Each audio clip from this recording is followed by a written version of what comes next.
Marcado para 1h da tarde o enterro de um dos irmãos do ex-presidente Lula, o Genival Inácio da Silva, o Vavá, conhecido como Vavá. E aí, Vini, o ex-presidente Lula vai conseguir autorização, vai poder comparecer ao sepultamento do irmão? Muito provavelmente não, né, Edgar? Porque o PT até entrou agora, a defesa, né, do ex-presidente Lula até entrou com um pedido também no STF, mas muito provavelmente também não será liberado para ir ao velório e ao enterro do irmão Genival Inácio da Silva, o Vavá, que morreu aos 79 anos, vítima de decorrência de um câncer no pulmão.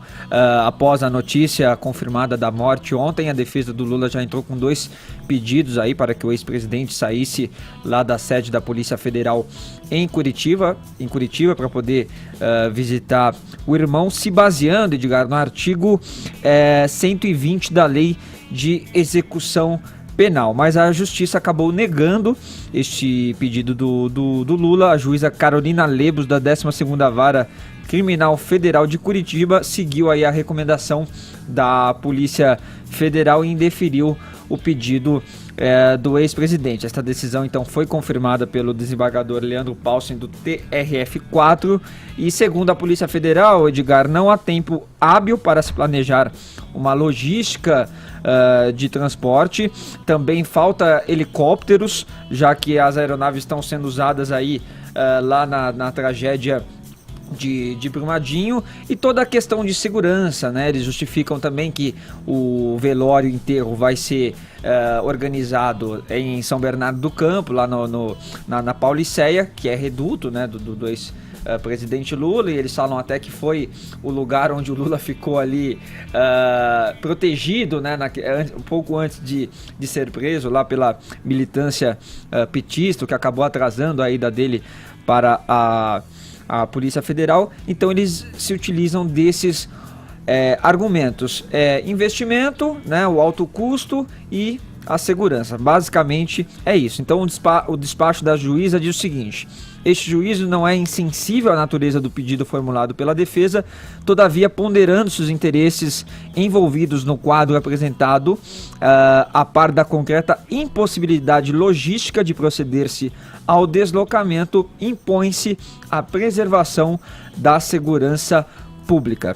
Essa foi, Vini, então, o despacho da juíza. Esse artigo que você falou, é o 125, esse artigo que prevê, né, o direito da pessoa acompanhar o sepultamento de um ente querido, é isso? Isso. E aí, bom, essa afirmação da juíza também, de alguma forma, demonstra um certo limite, um fracasso da Polícia Federal e do governo conseguir estabelecer uma estrutura para que isso aconteça. Obviamente que o ex-presidente Lula demanda, né, um pouco mais de aparato, sem dúvida, né, para poder fazer um deslocamento como esse. As justificativas foram apresentadas, mas obviamente, né, que a defesa do Lula, que seus apoiadores consideram aí como um ato de insensibilidade. E não só eles, viu, Edgar? Olha só a fala do vice Mourão, né, que estava até, a fala dele foi como presidente em exercício, né, Hamilton Mourão, dizendo o seguinte: é uma questão humanitária, perder um irmão é sempre uma coisa triste, eu já perdi o meu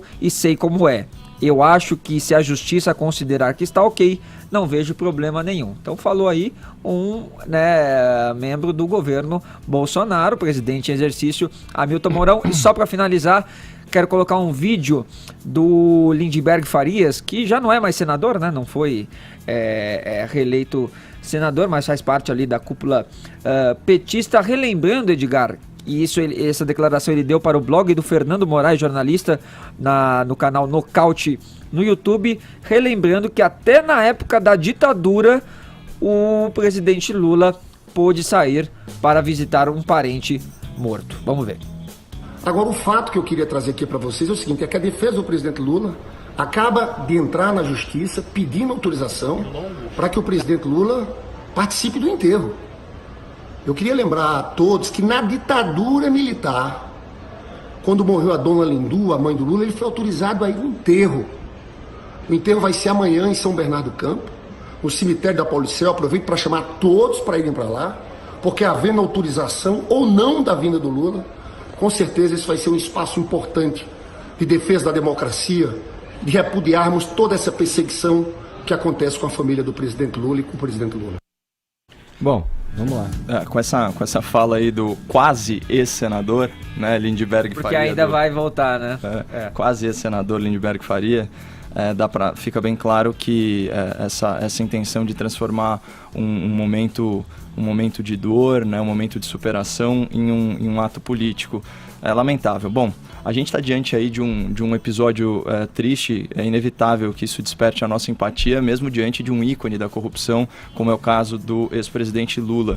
Falando sobre o artigo 120 da Lei de Execução Penal, que é de 1984, a gente tem o seguinte no texto da lei: os condenados que cumprem pena em regime fechado ou semiaberto ou em sala VIP, como é o caso do Lula, e os presos provisórios poderão obter permissão para sair do estabelecimento mediante escolta quando ocorrer um dos seguintes fatos. E aí, no inciso 1º, no inciso 1, ele fala o seguinte: falecimento ou doença grave do cônjuge, companheira, ascendente, descendente ou irmão.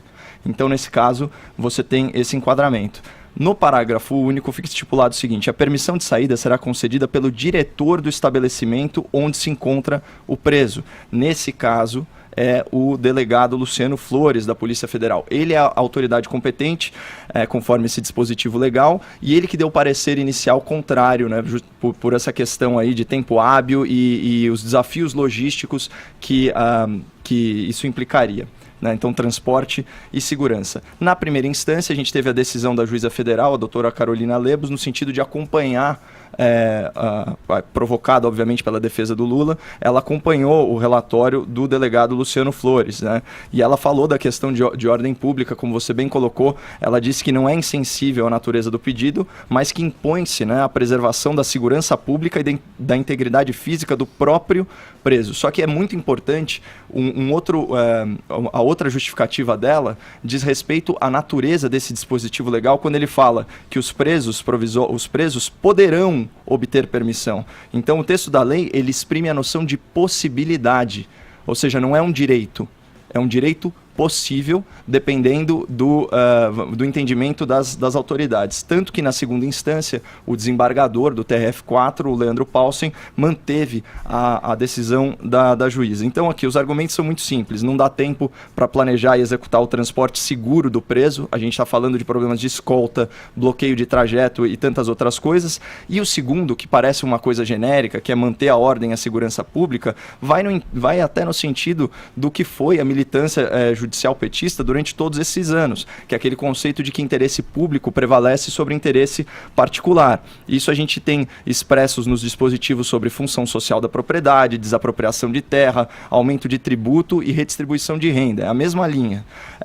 O Lula, vamos ser realistas aqui, o Lula, enquanto criminoso, ele só representa um risco à sociedade ocupando cargo público. Então, é óbvio que ele, como pessoa física, poderia atender ao velório sem trazer grandes riscos. O problema é que a gente tem todo um histórico, e a gente sempre fala que uma boa referência para comportamento futuro é comportamento passado. Você falou muito bem, Vini, quando rolou a ordem de prisão do Lula em abril de 2018, ele pernoitou no Sindicato dos Metalúrgicos lá no ABC e descumpriu a decisão judicial. Descumpriu o prazo estipulado na decisão judicial para se entregar voluntariamente. Então ele transformou o prédio do sindicato numa embaixada da cleptocracia protegida por escudos humanos. Foi exatamente isso que aconteceu. E mais, falando em embaixada, você tem várias declarações, por exemplo, de um aliado dele como Ciro Gomes, que disse o seguinte: eu quero me voluntariar para formar um grupo com juristas nos assessorando, que se a gente entender que o Lula pode ser vítima de uma prisão arbitrária, a gente vai lá e sequestra ele e entrega ele numa embaixada. Então é o seguinte, é de partir o coração que um homem não possa atender ao velório do seu irmão, mas para isso bastava que ele não tivesse roubado o povo brasileiro e arquitetado o maior projeto criminoso de poder da humanidade.